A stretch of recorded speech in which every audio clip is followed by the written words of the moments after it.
Absolutely. Welcome to the Diverse Voices in Hard Science Fiction panel here at CoKoCon. And yes, there are more people already. There we go.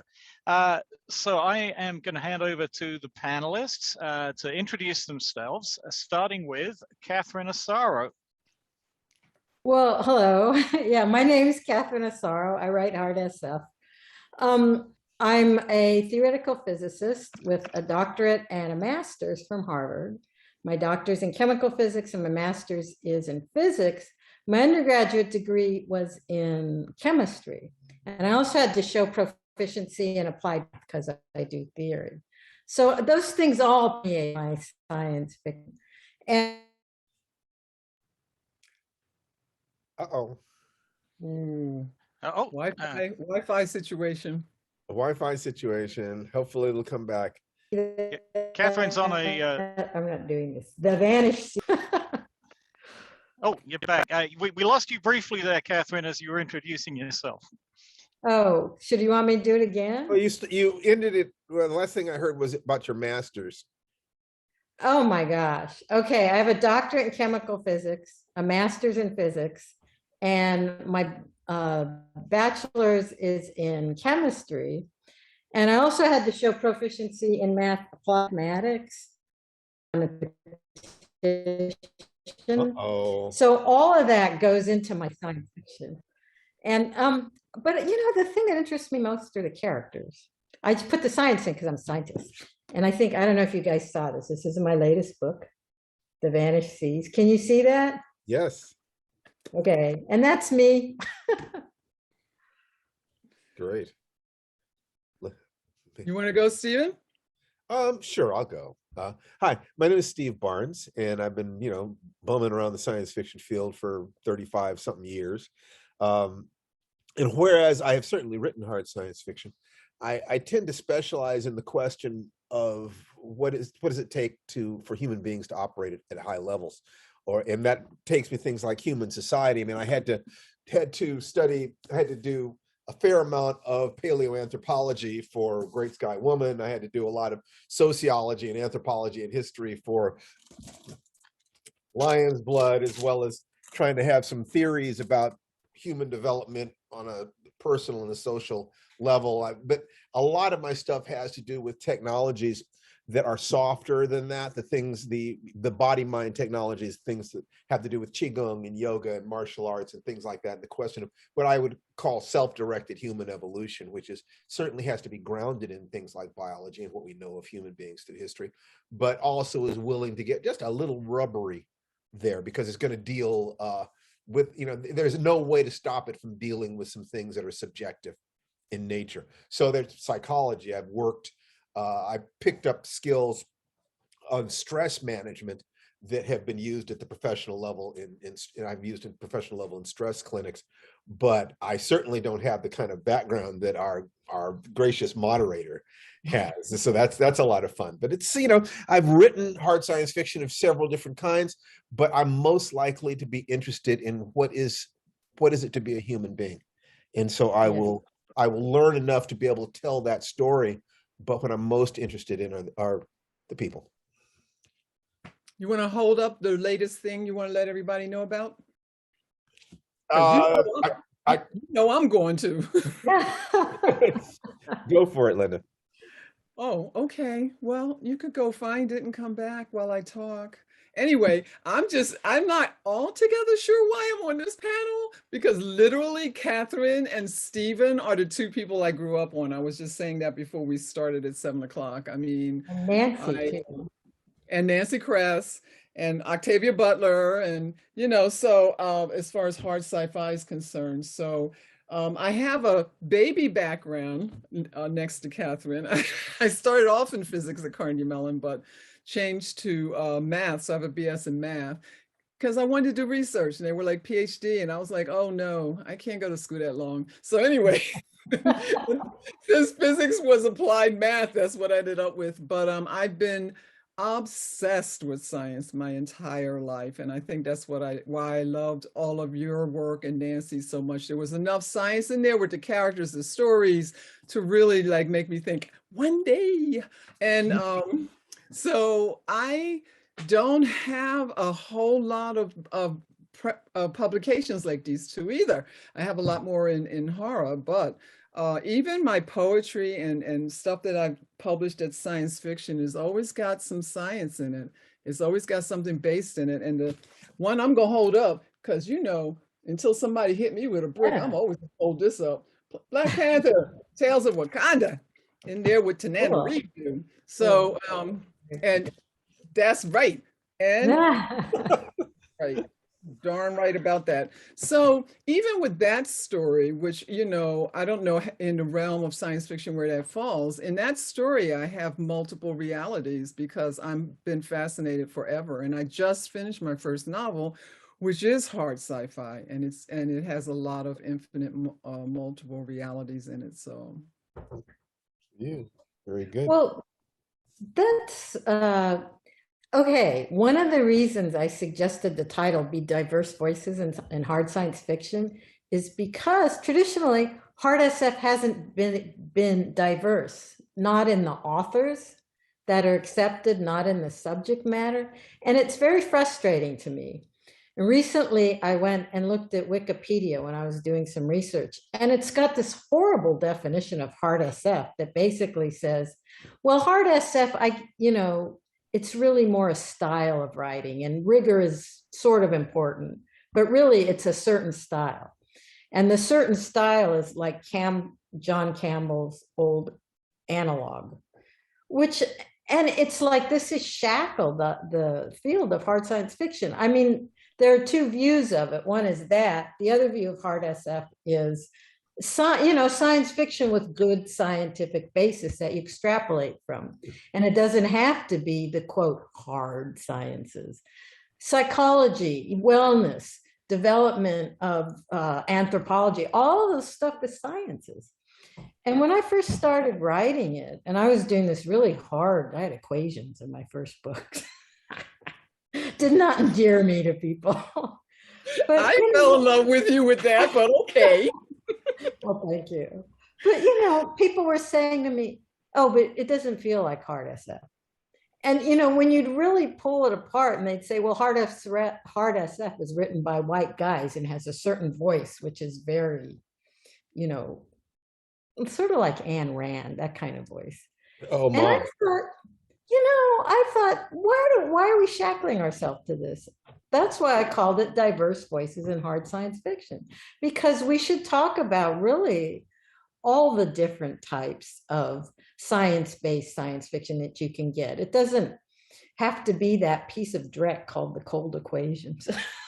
I'm sorry. If I offended anybody, I greatly apologize to you. But the cold equations is bad science. It's embarrassingly bad. And I'm really sorry. When I was reading in my early years, like 50 years ago, and I was reading, to me, because I was always very interested in characters and people in the future. And in many ways that, the same thing with Stephen's work is that characters, people, how they're handling it, it was what drew me to it. Then I started thinking maybe I was a different kind of science fiction writer, because there seemed to be, 40, 50 years ago, this line between what's hard and what's people-based science fiction. So I remember when you talk about this stuff, there are a couple of different things. You're saying hard science fiction, diverse voices. So we could have some definitions about what hard science fiction is or is not, what diversity is or is not, what has caused the lack of diversity in the field. And I think that no matter where you go, some of the answers and conversations are not comfortable. I had a conversation with an editor, a major editor, who was absolutely convinced that Black people, the reason that Black people were not better represented in science fiction is because we weren't interested in it. And this person refused to listen to what I was saying. I took a look at their Facebook friends list. I was one half of the Black people on their Facebook friends list, and they weren't listening to me. So it's like, right, it must be us. There must be something wrong with us. What are you really trying to say there? The science in the bell curve, it has some interesting aspects to it. What's really interesting is the psychology of arguing backwards from a political premise. science fiction is in many ways the spirituality of the 20th and 21st century. It's trying to answer the question, what are we? Who are we in the universe? And the answer in any culture to who are we in the universe is we're the center of the universe. God loves us first and made us best. That's what everybody says. So it's not surprising that science fiction would do that. And it's not surprising that science fiction had barriers up.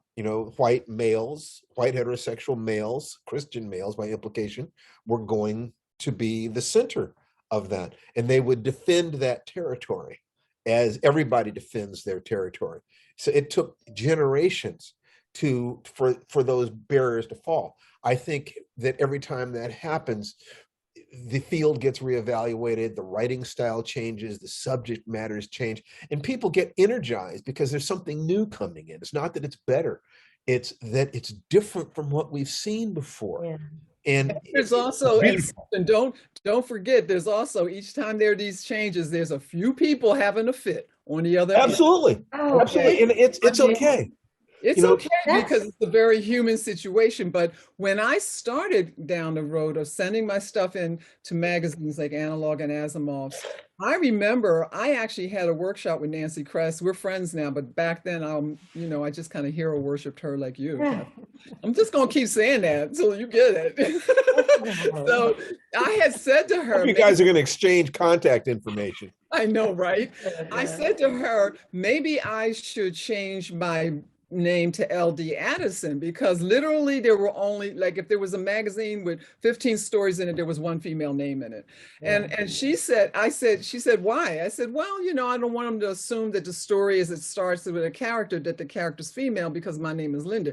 You know what that Nancy Kress said? What? She said, if you write it well enough, they won't make that assumption. I mean, really? She was like, right better. Well, what's wrong with them assuming that, though? It's because the character wouldn't necessarily be female, and I wanted the character to stand alone. Her point was, write it well enough. It took me 15 years to get into Asimov, but I kept at that door banging. Oh, well, I think you deserve. Asimov is lucky to get you. Oh. I think that's part of why, I had all the credentials. I had all the hard SF. I had a paper, the Star Drive in my first book, Primary Inversion. I had a paper published in the American Journal of Physics about that stuff. It was a mathematical way to get around the problems with the singularity, speed of light. So it wasn't FTL, but it was sort of was. You go into an alternate, You're making me swoon. I'm sorry. Well, I had a paper about this. I derived all the equations, and people were going, oh, it doesn't feel like hard SF. So it's not hard SF. But the cold equations is hard SF. I go, the cold equations is terrible. They're all wrong. The equations. Listen, I had discussions at Carnegie Mellon when I was in physics about quantum physics, and I had a teacher tell me that wasn't real science. You're kidding. In the early 70s, babes. Oh, yes. Really? When I wrote quantum physics quantum mechanics is the most successful scientific theory in history. Quantum mechanics and all of the offshoots of it, because it's predicted more scientific, experimental results than any other theory. And it's combined, fast, big stuff with small, This teacher wasn't having it. Also didn't like my paper I turned in because I didn't do a traditional interpretation of the problem. And I was like, you know what? I'm done with you. But of course, I was the only woman in physics. And guess what? Else I was. What? The only Black person. Yeah, there you go. There you go. Now, I was told to stay away from speaking of life from a perspective of my ethnicity. I was told that if I did that, it would crash my career. And it was actually a matter of deep concern to me because for 20 years, Octavia Butler and I were the only Black science fiction writers in the world, as far as we could determine. There just wasn't anybody out there. I didn't think that this was an accident. It was like, okay, how do I survive? But I did eventually. I remember having that conversation with a dear friend of mine, Darnell Gadberry, who was a computer engineer. And I've said that if I write about this stuff, I could crash my career. But if I don't write about it, I'm betraying the child inside me. Yes. So I don't know quite what to do. And he said something to me that changed my life. He said, Steve, eventually people are going to have to start writing stories from the perspective of Black Americans. If not you, who? If Yeah. not now, when? Yeah. And why would you want to write stories for the pleasure of people you wouldn't want to have in your home? That's a Saying, good And question. armed with that, I kind of I had said, this, yeah, I had the same stuff said to me about writing as a woman. You really? know, change your name to a man's name. Take Right. out the, you know, you have this love story, romantic love story. Take it out. Don't mention the word even romance. I mean, they were saying write in a different voice. Your voice isn't hard SF-y enough. And you know, I thought, this is what I am. If I have to pretend not to be as female as I am, to be respected and taken seriously, then the problem is not with me, it's with the field. And the field's never going to change if we don't make it more diverse. And so I said, you know, there's going to be a hard science fiction female writer, and it's me. Well, you can't tell the truth if you're not representing Yes, humanity as it is. And if exactly. philosophy is a search for truth, science is a search for truth, and science fiction then would be a fiction that is trying to understand what reality is. If you deliberately delete part of that, you cannot get to the truth. So despite the fact that there's all this resistance, we need to have the courage to stand up and say, this is who we are. This is how we see the world. We're here.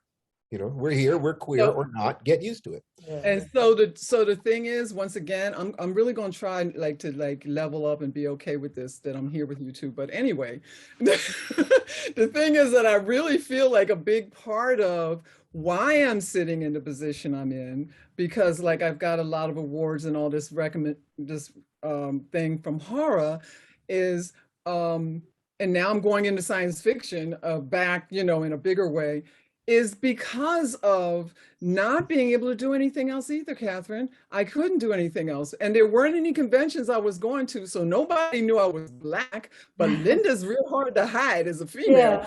Yeah. You know, to have Nancy Kress be like, yeah, you could do that, or you could just write better. I was like, oh, damn.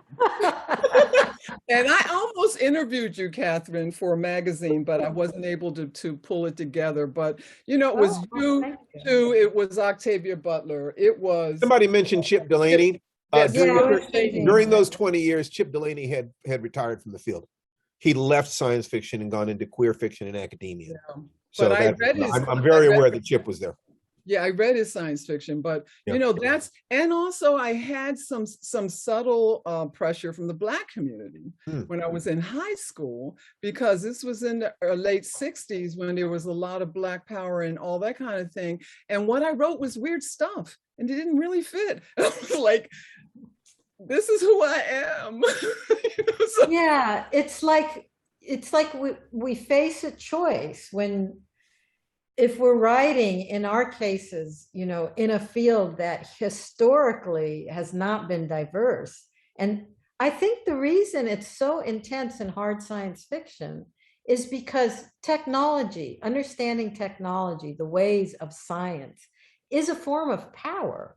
Whoever controls the technology controls a lot else in society.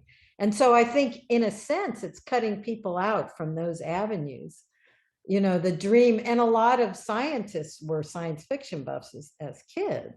For sure. And I think there's a subtle thing there that, well, if we have diverse voices, we're going to get more diverse, you know, a lot of things are going to get more diverse.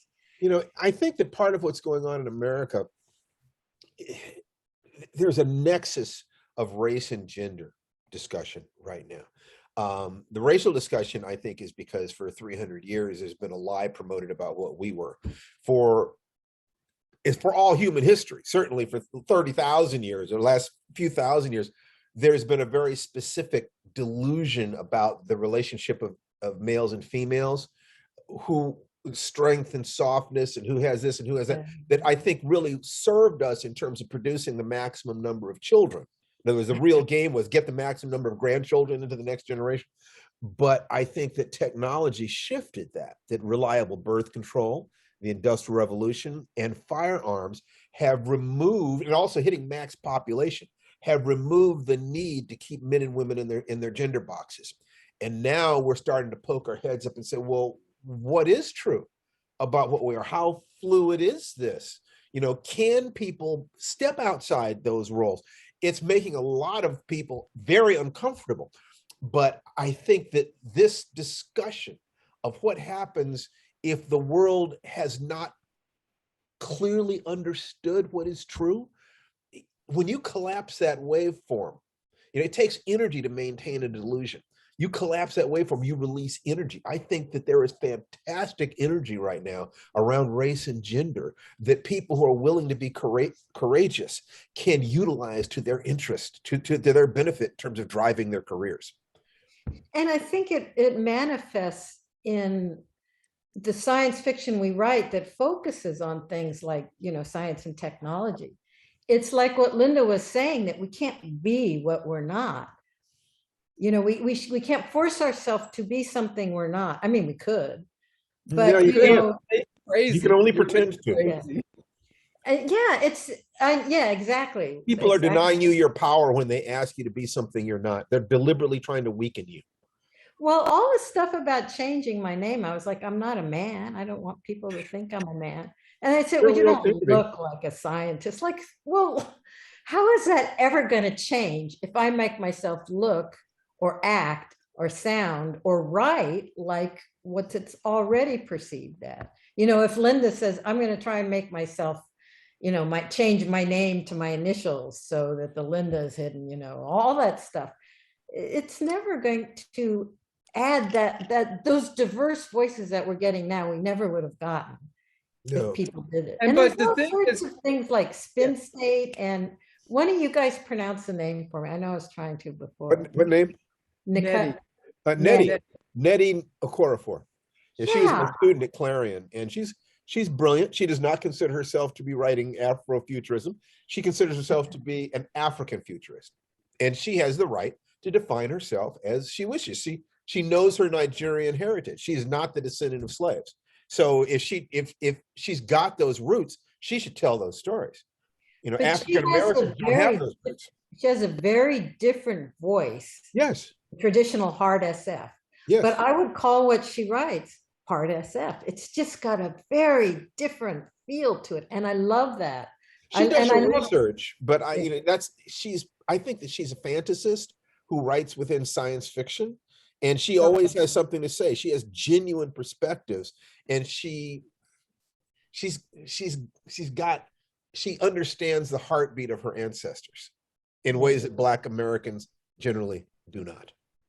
And I'm going to put in the chat what she calls herself, because I love people that know words are their life. This is what she calls herself, because she's Nigerian American. And she says, don't call me an African American, Niger American, altogether. I was like, oh, you go on and make that word right. Yeah, well, African Americans, when people talk about, Irish slaves and things like that, all I can think is, do you realize that if you can say Irish slave, you're not talking about people who went through what the descendants of slaves went to? Because Irish is not equivalent to Black. It's equivalent to Igbo or Hausa or Zulu. And how many Black Americans can trace themselves back to a specific tribe, group, area of the continent? All we can say is somewhere in Africa. That's as close as we can get. So if you can say English or German or Irish or anything like this, it was not taken from you. You know your ancestors. So Black Americans need science fiction. We need to create myths that connect us. This is why Black Panther, people went crazy for Black Panther. We saw something we had never seen before. A Black man who was powerful, separate from having been given powers by white people or given a name by white people or anything else. He knew who, if Europe had been destroyed by a meteor, Wakanda would still be Wakanda. So it's little kids were getting up on top of their desks and just dancing with joy. People couldn't figure out what this is. It is the collapse of the waveform. We're accessing the thing that was taken away.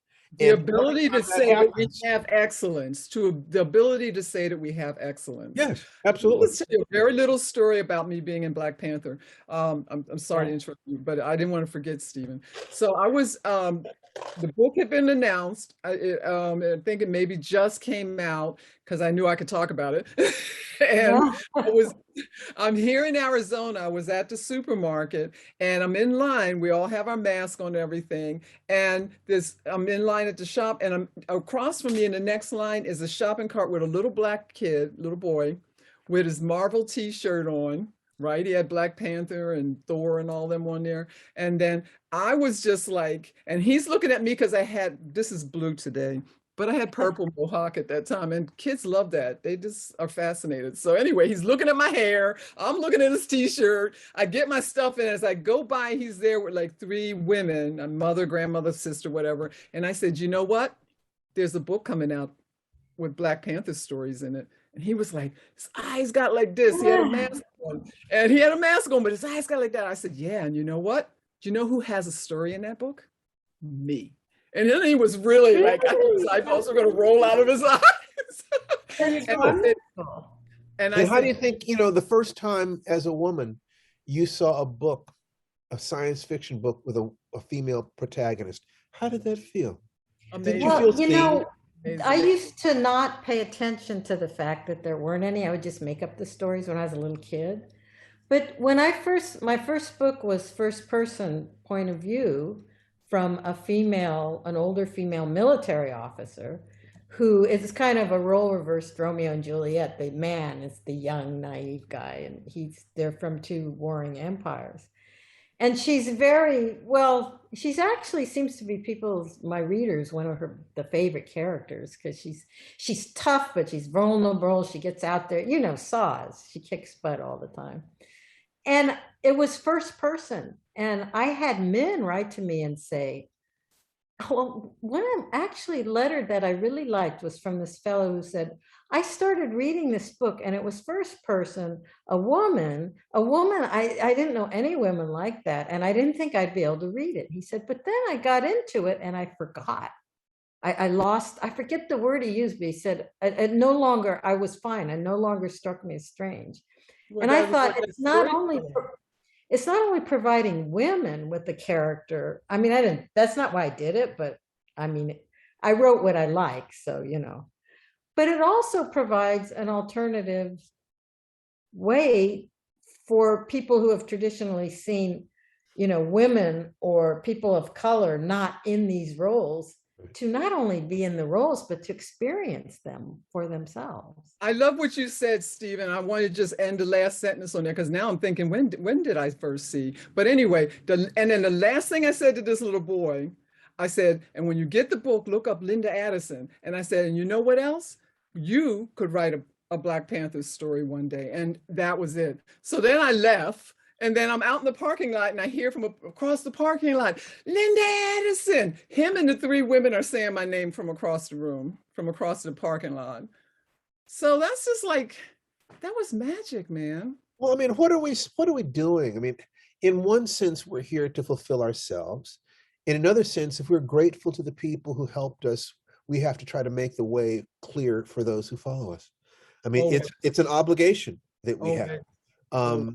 And I think that there's nothing wrong with asking, who needs my voice the most? And so, Catherine and Linda, you have special gifts to give the world in general, but I would think the little girls especially want to see you shine, want to see your light. I remember being a little girl and there were never any girl. I wanted to see the girl go out and have adventures and, all the stuff that all the boys were doing. And somewhere in the last, I mean, there was never, when I was young, never. I mean, you had Donna Reed, that was it. There was no female Buck Rogers. Right. Somewhere, I don't know, the last 10 years, maybe it's very recent that there's been this huge surge of strong, non-traditional characters in science fiction setting. All of a sudden, it actually is diverse. It's not like we're just saying, let's talk about getting more diverse voices. It's like they're actually coming. now. And the flip side of that is for society to accept women going out and having adventures, it has to accept it being okay for men to stay home. Yeah. It has to be okay for men not to be aggressive, for Yeah. not to take risks. Yeah. And I think that these things are going to happen in a balance, because those core patterns of male and female separation of jobs is a fairly common thing that one finds anthropologically pre-technology. But now we get to ask totally different questions. Right. And I think that science fiction can lead the way in that sense, asking, what are we as a species? What is male and female, black and white, gay and straight? What is this stuff? We're untying a knot that's been tied for a very long time. Well, that's why it really bothers me. I mentioned before going on the Wikipedia page and seeing how bad that entry was written. It's not that it's badly written. It was very narrow. It only talked about science fiction as if it were Campbellian science fiction. I would not want anyone to compare me to John Campbell's work. No, thank you. Well, John Campbell was a straight up racist. Yeah, I know two different. He didn't like women either. But he was of his time, Stephen. Was of his time. There were a lot, when you grow up in a certain time and you think you're the top of the list, and then along with the top of the mountain comes some, things that in order for you to not act like that, you got to be someone that's more self-aware, and a lot of these. Well, I think it's also just, it's useful to be generations away from the necessity. Now, however much racism exists in the human race, there were bad things in the United States because the southern states needed cheap labor. And they were also, socially, there was a lot of the structure of southern society that was based on that hierarchy. You take that stuff away, and now you have people who feel impoverished because black people are suddenly free, and you have anger and fear on top of that. As you move generations away from the need to defend slavery and Jim Crow and segregation, you get people who are kind of saying, well, I don't want to be any part of that. I think you have a lot of young people now who don't want to be any part of it. That's one of the reasons I say that the Civil War was about the question, are they human? The Civil Rights Movement was about the question, are they really Americans? But in the 21st century, we're finally asking the real question, are they equal? Not equal in the eyes of God or equal under the law, but are they actually, as a group, equal in capacity and worth? Because if they are, then the playing field has been very tilted. And people, good conservatives, and, talk good, decent, moral conservatives need to believe in a level playing field. Their theories of government are based upon the fact that government does not need to intervene in this aspect of social existence. But if the playing field is that tilted, their theory doesn't work. And so you have that cognitive dissonance coming in, and I think that it's causing massive chaos and lots of tribal fear. When you think that when the playing field is like this and you think it's like this, right? So if it just moves a little bit, you think you're losing. Yes, that's right. And this is one of the things that I think it's important for women to do, to recruit more men to believe that women should have every single right, opportunity, everything, is inform them as to the cost they've been paying. That men have been programmed to believe that they are more invulnerable than they really are. Just like women have been socialized to believe that they're weaker than they really are. Yeah, I think there's a lot of that, especially going on with young people. Yeah. Linda, you mentioned something about you have a YA book, or am I getting you mixed up with something else? No, it's not me. I don't have a YA book. But you have a new book coming out. Yeah, right? I did my first novel because I stayed away from novels, not for no reason other than plain old fear. Thank you, Stephen. Because I went through your program, help me, Obi-Wan. Warrior's Journey. Thank you. I went through Warrior Journey because of all the things that I've done in my life, and I've done a lot.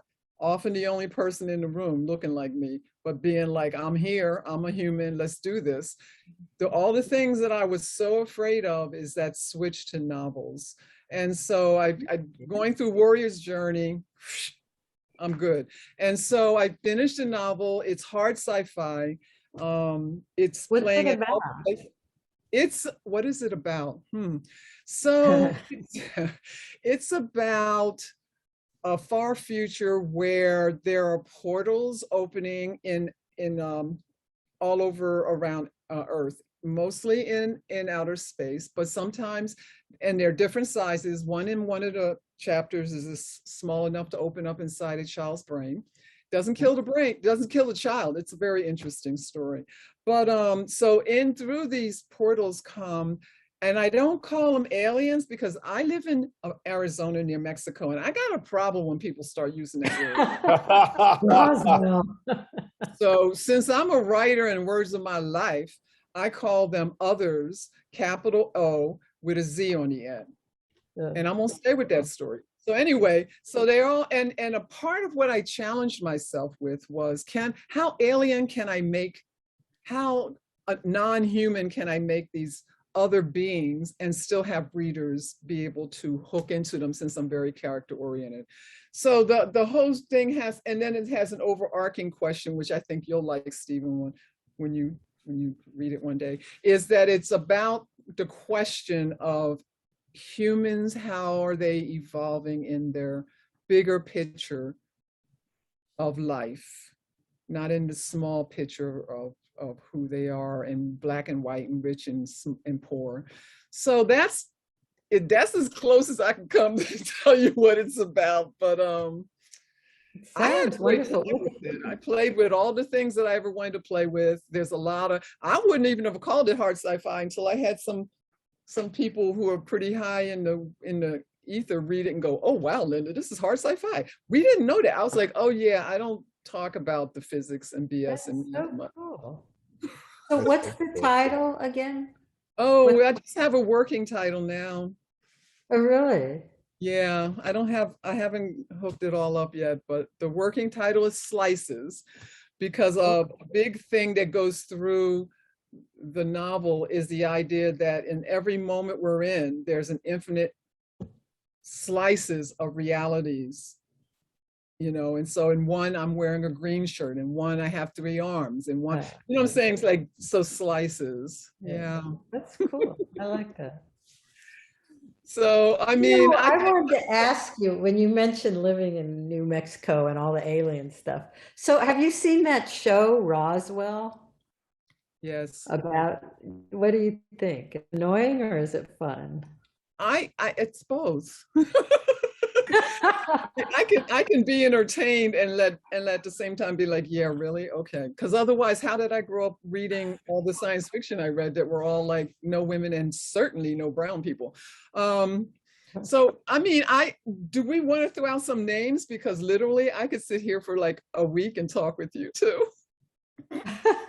We could talk about the business. We could talk about what our experiences have been, what we're doing now, how we feel about these things. I like to stay out of the political when possible, but I will go as deeply into the philosophical as you can tolerate.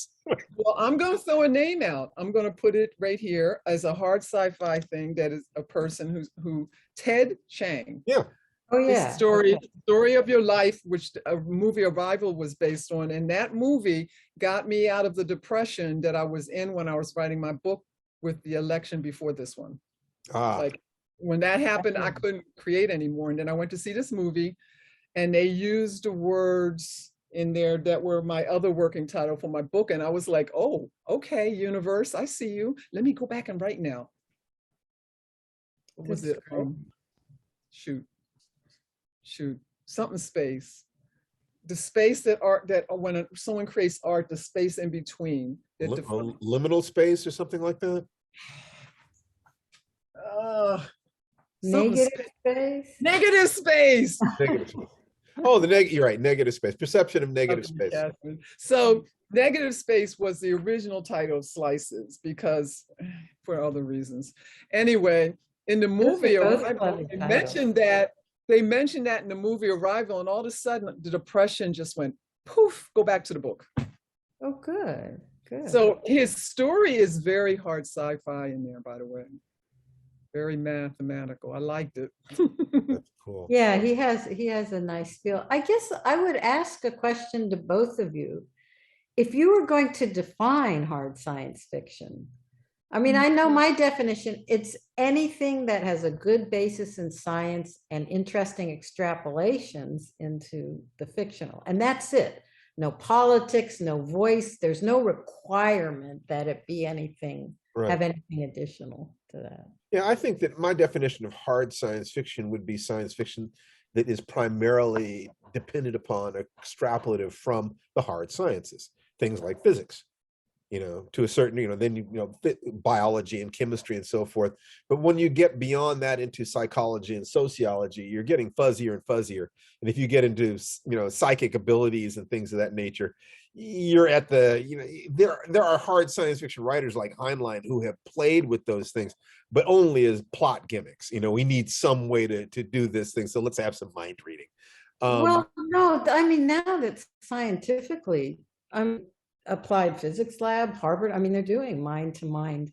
It's technology assisted, but I think the problem why Sci-Powers got this bad reputation was because it's like, no matter how scientific you could be, it started out sounding woo-woo.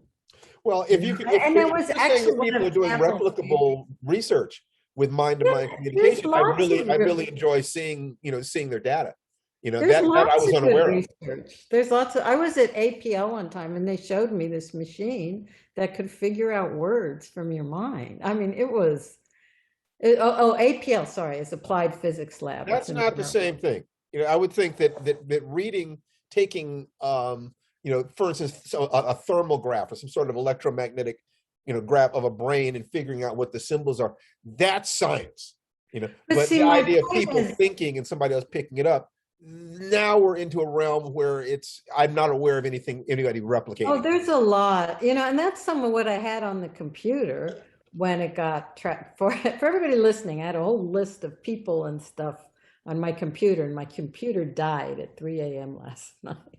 So but no, one of the things, in fact, I did that because for some reason, people don't like to see scientific extrapolations that lead to things that might be considered empathy. Well, actually, a lot of people don't mind it because I do that. I came up with a scientific, in my books, a scientific justification for those kind of things. And I stayed up one night with a neuroscientist, and we spent the whole night figuring out what you would have to do neurologically to be able to pick up someone's emotions more than an average. I was part of an experiment once. It was at a workshop, so it wasn't a formal scientific experiment, but we had two people sit side by side and match each other's facial expressions, breathing, posture, so forth and so on, write down as much as they possibly could.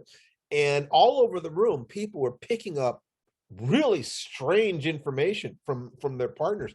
And it got spooky. Some people got really, really spooked by what was going on there. Now, when people talk about mirror neurons, and learning by modeling behaviors, deep trance identification and new behavior generators and stuff like that from neurolinguistic programming, it's clear to me that something odd is going on there. Something really interesting is going on there. I think that's what some of this research, like the thing they were doing at APL, it's been a few years since I was there. They asked me to come in and talk about stuff because they were doing stuff like that. But it was a computer could somehow, there was some process it went through in which it could get the words, and it was fairly accurate. Like you would think a word and it would get the word that you were thinking. And the more recent one I read was, they're working on these to help people who are paralyzed, but eventually, hopefully it'll extrapolate. They could actually go brain to brain.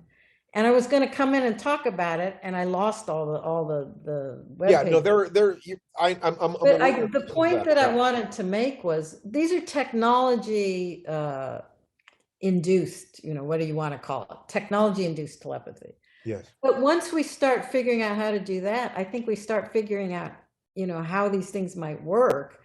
And things that seemed really strange before go, oh, well, of course, that's because their brain waves were doing this. Their neurons. Possible. Yes. And you could write that story, no question about it. And so I don't think there's, it's not like, oh, you can't have that in hard science fiction, Yeah, like I said, hard science fiction writers have played with that, but that's kind of at the edge. It's one step away from magic, you know. Oh, I don't in agree. fantasy. I don't agree. I think that's like saying rocketry is one step away from magic. Anything that has solid basis in science. This is my point about how you define science fiction. You start with a solid basis. Yes. This is science. Okay, you extrapolate the science. If this neural organelle developed more, this brain organ developed more, if you had neurotransmitters that could do da da da da, if the brain waves could be manipulated da da da da, you know, you're taking known science and extrapolating it and say, see what ideas I get. We do that with everything else. How is that woo-woo? But something like this wonderful story by Robert Forward about all this heavy gravity world and who lived there on it. And it was like completely out of any, you know, common understanding that most people had of science, but it was wonderful. But you're suggesting it was mechanism. Much more fantastic than, you know, extrapolating neuroscience. Well, if you extrapolate neuroscience to mind reading, then you have created a plausible mechanism. Yeah. And now it is science. Now it's science fiction. Point. Well, it's science fiction, but my point is there's no rules. I don't think hard science fiction should have rules that say you can't do this.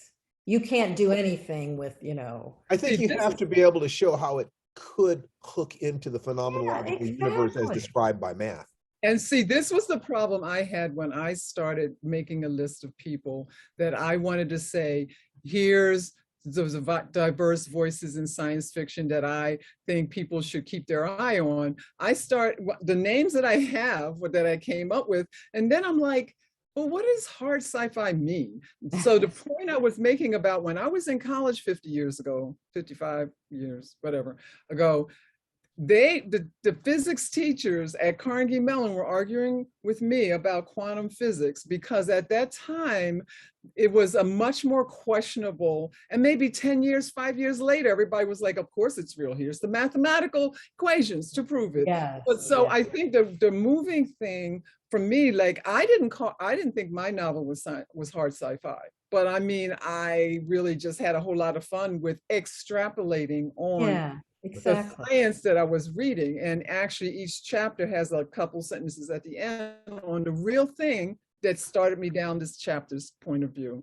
Cool. So I think what really, it's a crazy thing. I don't even know what to tell you. See, like maybe Catherine and Stephen, you guys will be like, yeah, of course Linda did this. I don't know what the rest of the world's gonna be like. But I have to read it. Do you have a due date? I mean, do you know when it's going to be published? I don't know when it's going to be published yet, but it's finished. It's being copy edited by somebody else, and I'm starting on a second novel, sci-fi. So the thing is, call me Catherine. I'll call you. So anyway, I always think of it this way, is that that science, and someone actually put something in the chat about this already, you know, what the things that we see as official acceptable science now, 50 years ago, were science fiction and fantasy. Yeah, it's true. So it's kind of an evolving case. Let me just talk about one other person. I mean, I put up him. Okay, so I was looking at Zigzag Claiborne, who has his latest book is called, I'm gonna put it in there, Afro Puffs Are the Antenna of the Universe. Come on, that title alone makes me excited. And I've read his work before. He's really such a fine smither of words and imagination. So I go into Amazon and I go down to see what they called it. So they called it, I forget what they called it, but there was something like humorous science fiction. Did you know there was such a thing as humorous science fiction? I had no idea. So someone said it was a mix of Buckaroo Banzai, which by the way, swoon. Buckaroo Banzai, swoon. Buckaroo Banzai, Hellblazer, and Barbarella. Like I like that on my list. I did just put up somebody, Milton Davis, who is an author and a publisher, and I put in the chat. He made a term. I think this is his term, unless I'm wrong, Stephen. I don't know if you know cyberpunk. Yeah. Didn't he create that? I don't know who yeah, created I the saw term that. cyberpunk. Okay. I don't know. So the definition of cyberfunk is future with Afrocentric flavor. Right. So I don't know the difference between, I'm not going to get into the difference between that and Afrofuturism because I don't care. But I mean, so I'm like, is that hard sci-fi? Well, you could do something. You could do it. You can create cyberpunk, with hard science fiction notions. Just the idea of a Jules Verne type technology, out of time space. So cyberpunk would just be that with Black people. So well, a lot of people that I talk to now, they say they don't want their work to be called hard science fiction because there's a lot of negative things associated with it, like bad writing, bad characterization. I don't think it's true, but the standards historically, and they also think that their work is more, they think hard science fiction represents a dated or not something that they would want to be. They say, what does it matter? Call my work, whatever. But I think the point I want to make is that because it's specifically focused on the sciences, being good sciences and good extrapolations of science, it has the power to inspire readers to want to go into science, to know about science. And I think that's a wonderful power to have, and it shouldn't just be limited to this narrow range. I mean, historically, there's a lot of very good science, hard SF. I love Greg Bear's work. I love Greg Benford is wonderful, does wonderful stuff. I love Hal Clement's stuff. These are wonderful hard science fiction. I loved Achilles. What was it called? Achilles Choice. Yeah, you and Larry Nevin. But my point is that that's not all there is. I don't want to dump on the old science fiction. Except I wonder whether or not people don't want those labels because they don't want to be limited by the labels. In other words, as soon as you let somebody give you a label, they can say, well, you didn't do this right. You didn't do that right. You're not able to just be yourself. It's even labels like Afrofuturism and so forth and so on. What I really want to write is Steve Barnes stories, and I'll let other people talk about the labels. See, I don't even care about the labels because I like I said, I grew up trying to not find whatever. And then I finally just sat down and just write whatever I want to write. Ended up with a bunch of horror awards, go figure. So, and I don't write about monsters and vampires and stuff, although I probably have done a couple little pieces like that. I think the thing is that I don't care what they call my stuff. All I want to do is for someone to buy my book. I was going to change my name to Linda buy my book Addison because I thought that represented me. Oh, I love it. That represented me more than anything else. I have books of poetry and I'm selling them and people are like, I don't read poetry. And I'm like, I didn't ask you to read it, I asked you to buy it. And they buy it. They buy it. And they're like, they buy it and then they're like, I don't know if I'm going to read this. I said, it's yours now. Do as you wish. Yeah, right. Right. Oh, I have a friend who I think he titled his book bestseller. Ooh. So every time someone talked about it, they were talking about this bestseller book, That's wow. Cool. So I put somebody else in the chat too. Oh, this chat is active. We need to. It is. I know. Yeah. We need to answer some of these questions. If you can find some questions in here, and let's. I will. Engage. I will look for it. Yeah. Let's. I put in Kyoko M, who has written so many books. She's in Black Panther, Tales of Wakanda, and I'm just discovering her. But she has a set of 4 books. A 4-book series, and it's based on genetically created dragons. Is that hard sci-fi? Well, it could be. Well, Anne McCaffrey, there have been some hard SF.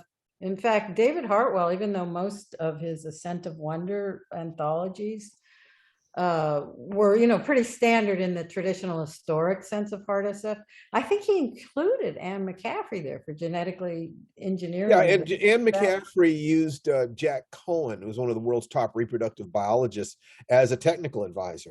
And so her science fiction, her dragons were science fiction based, were science based. Yeah. Yeah. All right, I'm we looking have for about 5 questions. minutes left. Oh There were no no! specific What? questions in the chat. I have been following and commenting heavily. I love all of your book recommendations, but now is the time to self-promote. Tell us everything you're doing, everything that we're going to buy. You don't have to change your middle name. Just, tell us what to buy. Oh, Okay.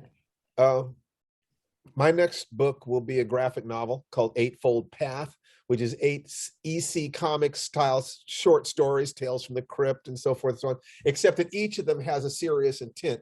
Each of them has a thematic that relates to one of Buddhism's eightfold path to enlightenment, right work, right speech, and so forth and so on. So it's taken me over 10 years to get that Cool. published. And so that'll be out by the end of the year.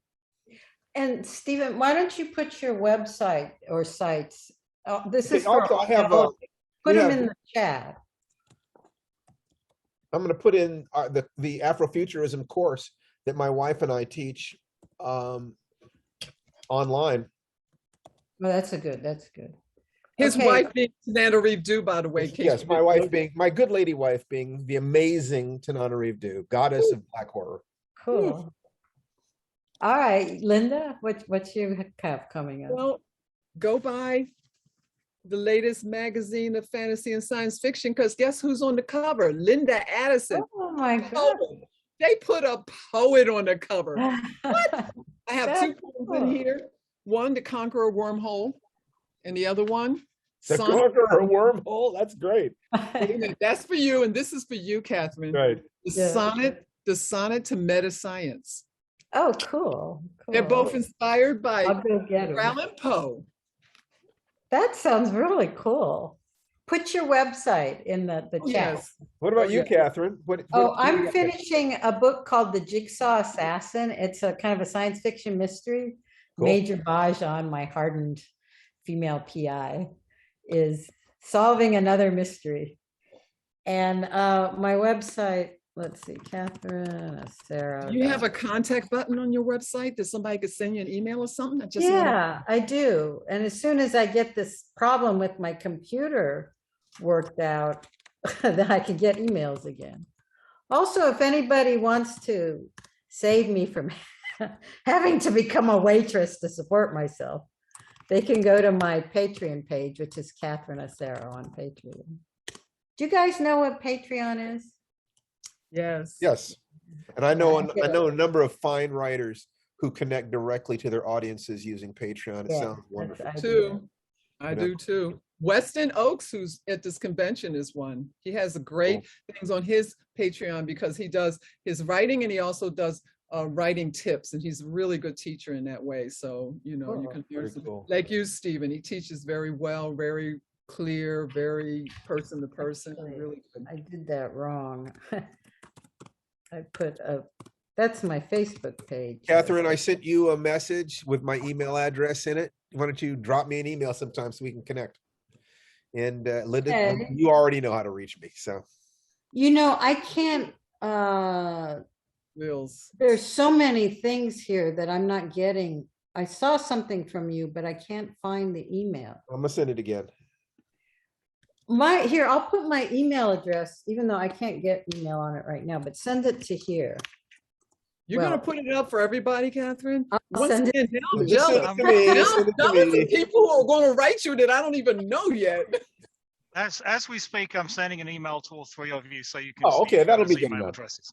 Thank be good you. It's been a real honor to be with you ladies. Oh, you guys are great. That was fun.